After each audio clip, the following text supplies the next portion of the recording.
Section 339 of Indian Penal Code defines wrongful restraint. The bare language of this section is wrongful restraint defined. Bare provision says whoever voluntarily obstruct any person so as to prevent that person from proceedings in any direction in which that person has a right to proceed is said wrongfully to restrain that person. This is the definition of wrongful restraint. Exceptions attached to this section says that the obstruction of a private way over land or water which a person in good faith believes himself to have a lawful right to obstruct is not an offense within the meaning of this section.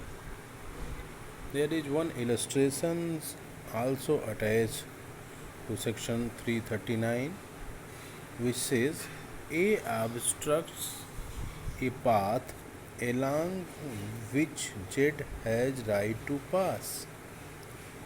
A not believing in good faith that he has a right to stop the path. Z is thereby prevented from passing. A wrongfully restrained Z, which I have read. These are the penal provisions. This is the bare provisions of section 339, which defines wrongful restraint. What is the ingredient of wrongful restraint? There are two ingredients. Number one, voluntarily obstruction of a person. Number two, the obstruction must be such as to prevent that person from proceedings in any direction in which he has right to proceed. I want that you underline these two words, voluntarily obstruction, and the second one, any direction in which that person has right to proceed. What is the obstruction? Obstruction here meaning that physical obstruction, though it may be caused by use of physical force as well as by use of threat. When such obstruction is wrongful, it becomes wrongful restraint. Means if the obstruction is wrongful, then it is wrongful restraint. For a wrongful restraint, it is necessary that one person must obstruct another person voluntarily. Wrongful restraint means keeping a man out of a place where he wishes to go and has a right to be. The slightest unlawful obstruction to the liberty of the subject to go when and where he like to go, provided he does so in lawful manner, cannot be justified, and it is punishable under section 341. Here I want to discuss a case of Sami Nanda Pillai case. In this case, the complainant was a warden, and the police thereupon took him in custody as a suspect and passed him in charge of policemen from one police station to another until he reached a certain place where his identity being established, he was set at liberty. It was held that in view of the fact that he was taken under a police escort from one police station to another, the freedom or liberty or his movement was willfully obstructed, and this amount to wrongful restraint. In wrongful restraint, there is partial restraint of the personal liberty of a man. Every person's personal liberty is very important, as we have read in Indian Constitution. Article 21 explains right to life and personal liberty. So, personal liberty is very important things. This particular offense is complete if one's freedom of movement is suspended by any act of another done voluntarily. That is to say that act done with intention or with knowledge or belief is called wrongful restraint. Restraint necessarily implied the abridgment of liberty of a person against his will. Therefore, if a person has been deprived of his willpower by sleep, otherwise he cannot, while in that condition, be subject to any restraint. Here, some example where the accused made it to appear impossible, difficult, or dangerous to proceed. Number one example is A illegally omits to take proper order with a furious buffalo which in his possession and thus voluntarily deters Z from passing along a road along which Z has a right to pass. The second example is A threatens to set a savage dog at Z. If Z goes along a path which Z has right to go. These two examples are the example of wrongful restraint. There is some other discussion important here. What is the position of co-sharer? Means if a co-sharer has made any obstruction, then it was held that in Rajendra Singh Katoj versus Chandigarh administration that in case of denial of right of co-sharer to enjoy joint family property, the right should be enforced through remedies available under civil law. Criminal proceedings under section 339 of IPC cannot be taken recourse to. Persons means, what is the meaning of person? That is what section 339 says, any person. What is the meaning of person? Personal liberty of a person must be abstract. By a person is means a human beings, means natural person. The question whether a child of tender age who cannot walk up his own legs could also be subject to restraints was raised in a case of Mahendranath Chakravarti versus Emperor. It was held that the section is not confined to only such person who can walk on his own leg or can move by physical means within his own power. It was further said that if only those who can move by physical means within their own power are to be treated as a person who wish to proceed, then the position would become absurd in case of paralytic person or sick person who on account of his sickness cannot move. These cases are important in this particular section. Here I want to discuss another case, the case of Gopal Reddy versus N. Lakshmi Reddy. It was held that the voluntary obstruction of a cart in which persons are traveling would amount to wrongful restraint of the person in the vehicle. The fact that the person may get down and then be left at liberty to proceed on their way unmolested is immaterial. This decision has also been followed in later case. The case is in re M. Abraham. In this case, the driver of a bus purposely stopped the bus across the road in such a manner as to prevent another bus which was coming from behind from proceeding further. The bus driver was guilty of an offense under this section.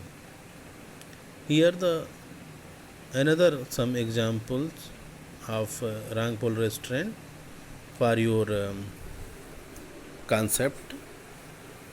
The number one, A was on the roof of a house. B removes the ladder and thereby detains A on the roof. This is the example of wrongful restraint. The second illustration of wrongful restraint is A has taken a house from B on rent. A has gone out after closing the house. B put his own lock on the premises in A's absence. This is the case of wrongful restraint. Now we can discuss. There are some examples where wrongful restraint is not constituted or here no wrongful restraint. The example is A prevent the passage of animal by putting certain obstruction in a road over which B had a right to passage for men and cattle, leaving a portion of that way for men to pass. Means here the person open their certain area to passing the man. So here there is no wrongful restraint. The Supreme Court in Vijay Kumar Maghi versus Srimati S.R. Rao held that necessary precondition for wrongful restraint is that a person concerned must have a right to proceed, and therefore the complainant lady teacher who was a licensee of a hostel room could not have a right to live there after termination of his license, and hence the school authority could not be charged for wrongful restraint in not allowing her entry at the room. Dear student, these are the explanations about wrongful restraint. Now come to the wrongful confinement.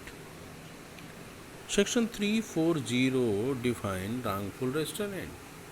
In this slide you have seen I have written kindly read the bare provision and illustration given in above section. What is the bare provision of section 340? Section 340 says, whoever wrongfully restrains any person in such a manner to prevent that person from proceeding beyond certain circumscribing limit is said wrongfully to confine that person. Here illustrations attached to this section. There are two illustrations. Number one, A causes Z to go within a walled space and locks Z in. Important point, you can underline it. Within a walled space and locked. Z in thus prevented from proceeding in any direction beyond the circumscribing line of a wall. A wrongfully confined jet. This is the first illustration of section 340. Now the second illustration. A places men with firearms at the outlets of a building and tells J that they will fire at J if J attempts to leave the building. A wrongfully confined J.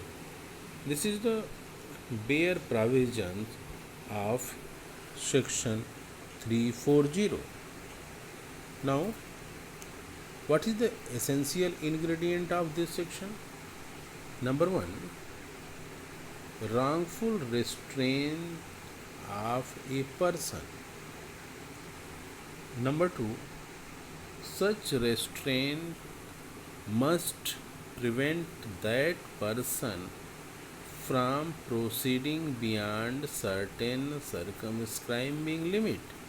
Here the 2 points are very important. There is certain circumscribing limit, and then the number 1 point is wrongful restraint. In this crime, you have seen in a slide, I have written this. In this crime, person is kept within the limit out of which he wishes to go and has right to go.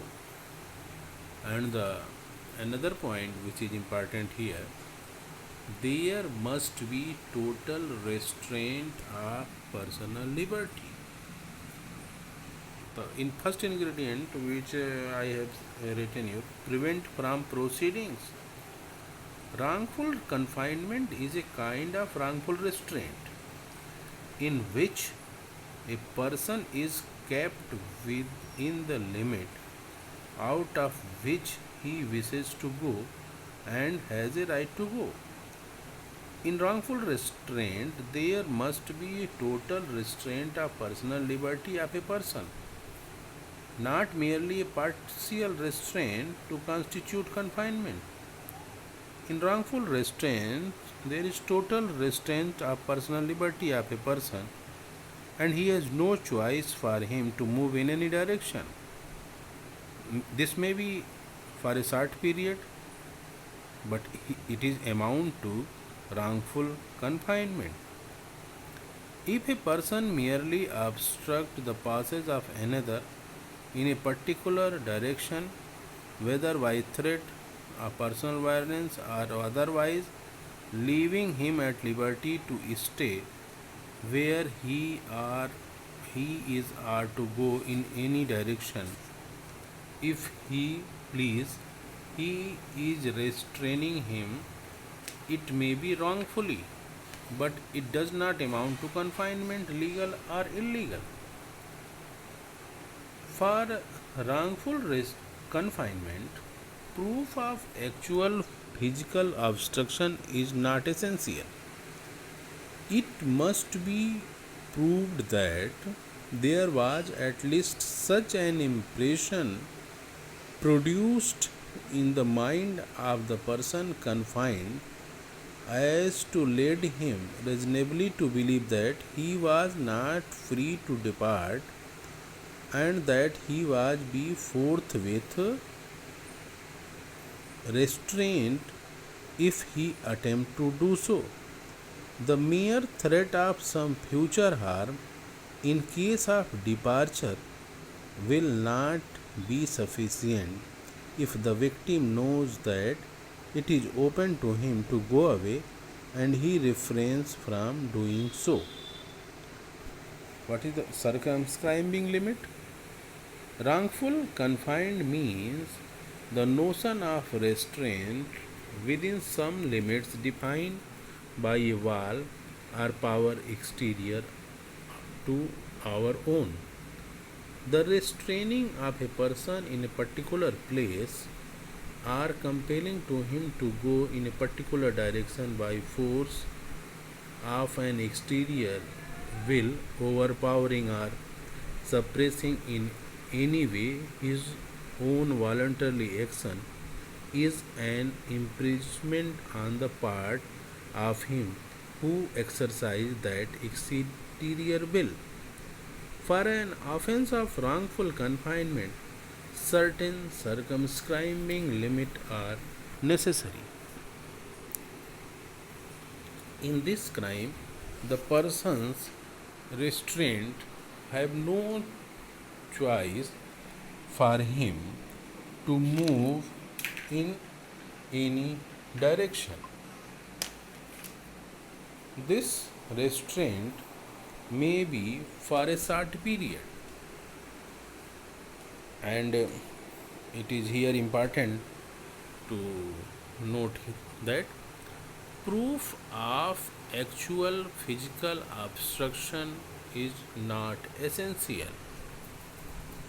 Another important point, it must be proved that there was at least such impression is produced in the mind of the person confined as to lead him reasonably to believe that he was not free to depart, that he would be forthwith restrained if he attempt to do so.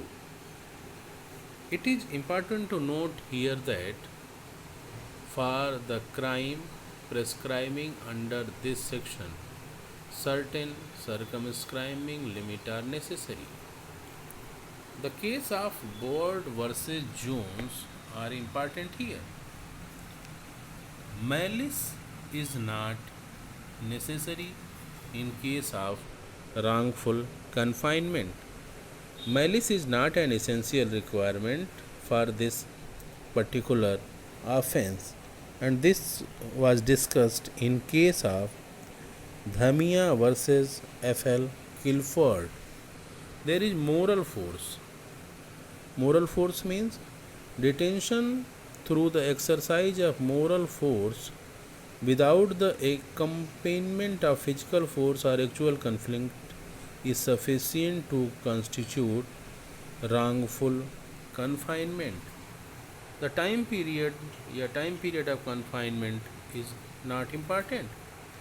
To constitute an offense under this section, the period of confinement is immaterial, but the period of confinement become material for the purpose of determining the extent of punishment, and it is important here.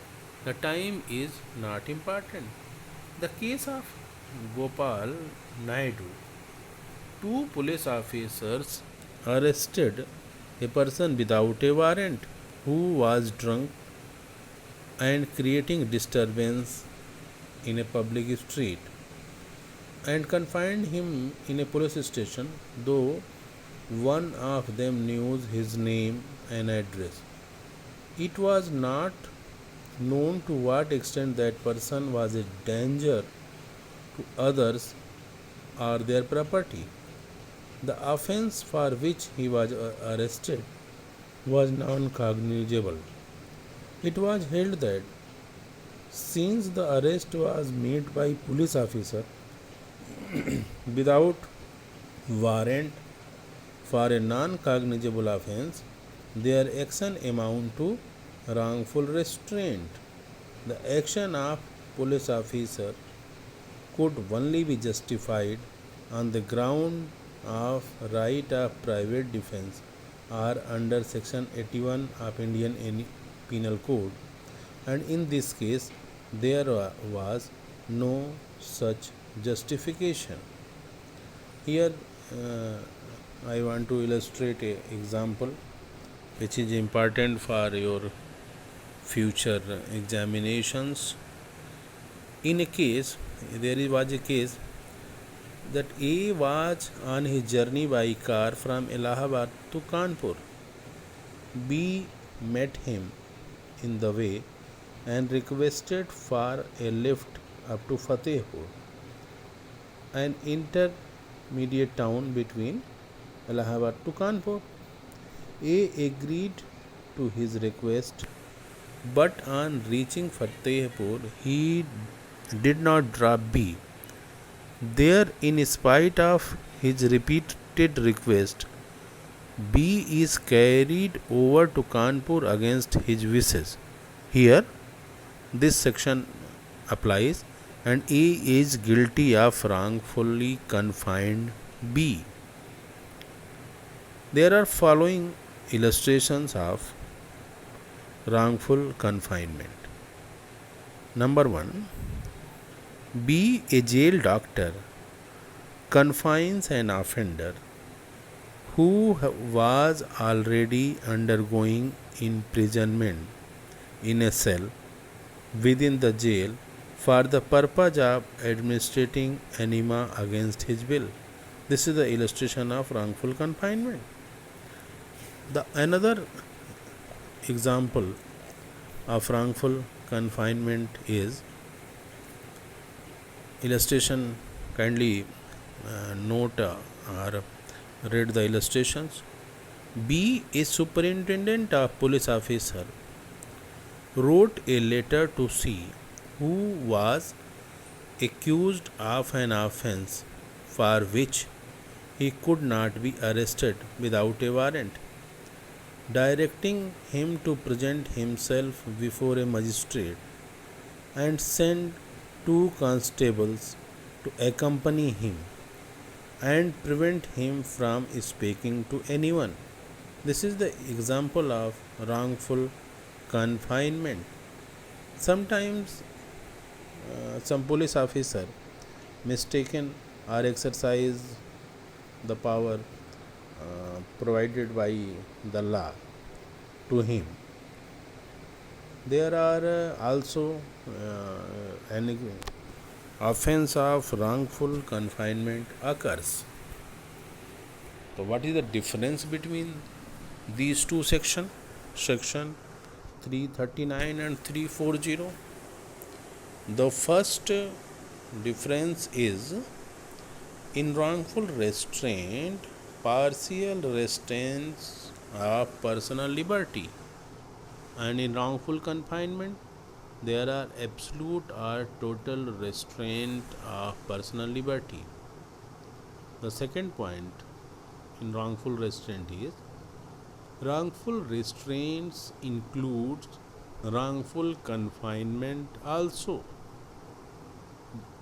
And the wrongful confinement, point number 2 is it is a form of wrongful restraints.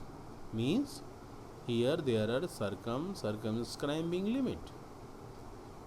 There is point number 3 in wrongful restraint. In wrongful restraint, there is no limit or boundary required. And in wrongful confinement, certain circumscribing limit are necessary. The fourth difference between these two, in wrongful restraint, movement in only one or some direction is obstructed, but in wrongful confinement, movement in all direction is obstructed. Now we can discuss this distinction. In wrongful restraint, partial restraint of the personal liberty of a person, but in wrongful confinement, it is absolute. Wrongful confinement implies wrongful confinement implies wrongful restraint, but vice versa is not true. Wrongful confinement is a form of wrongful restraint. In wrongful confinement, certain circumscribing limits are always necessary. But in wrongful restraints, no such limits or boundaries are required. In wrongful confinement, movement in all direction is obstructed, and a person is either not allowed to move or is compelled to move against his wishes. But in wrongful restraint, movement in only one or some direction is obstructed, leaving thereby a choice for the victim to move in any direction. This is the section 339 and 340. Thank you.